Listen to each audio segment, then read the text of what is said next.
Oops.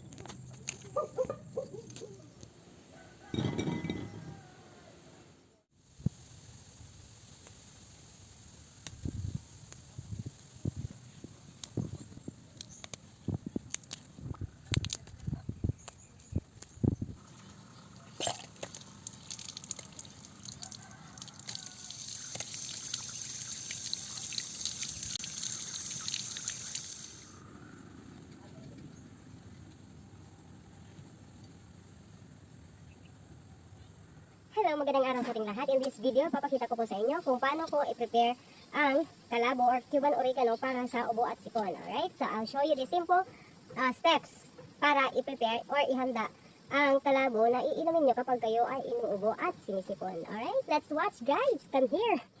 And una lang po natin gagawin, after natin hinugasan ang ating kalabo ay tatanggalin natin sa stem or pwede rin ilagay nyo na pati yung stem. So, diba? Tatanggalin natin yung dahon. Ito, hindi ko na tatanggalin kasi konti lang naman. Tapos, after nyan, collect all the leaves, char English. Collect all the leaves. Ang gagawin nyo lang ay, ganito. Yan. Ika-crush nyo lang siya, tapos ilalagay nyo dyan. Yun. And then, may kalamansi tayo dito. Hiniwa ko na yan, everyone. Ang gagawin na natin ay ipipiga natin siya dito sa ating container. Alright?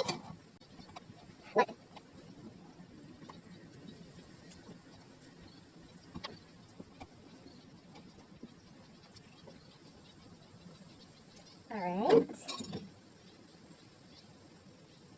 So, ayan everyone. Tapos na natin mailagay or may pigang ating mga kalamansi sa loob ng ating container. So, kayo, sa akin, na preference ko, hindi ko na binilang kung ilan ang kalamansi na ating nilagay.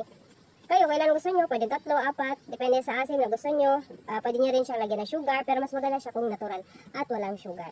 After that, ay atin ang bubuhusan ng bubuhusan natin siya ng hot water or warm water. Ayan.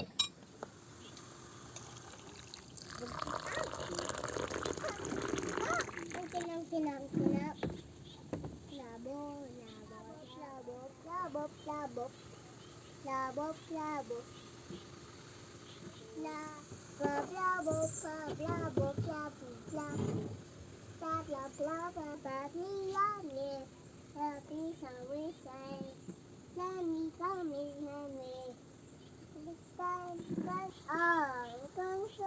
Lamansi. Tapos butang dibi. Butang dibi ng lamansi. Bang. Bang. Second na to.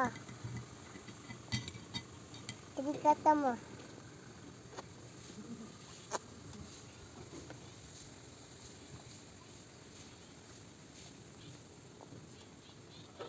So, ayan na po everyone ang ating ginawang simpleng remedy para sa ubo at sipon na gawa sa kalabo. Yan po ating simpleng drink at home. Ano ba tawag dun? Home remedy, yun nga. Home remedy sa mga sipon at ubo na ating nararamdaman na hindi inaasahan. Right? Bango guys. Tapang guys. Pero okay lang kasi gamot yan eh, diba?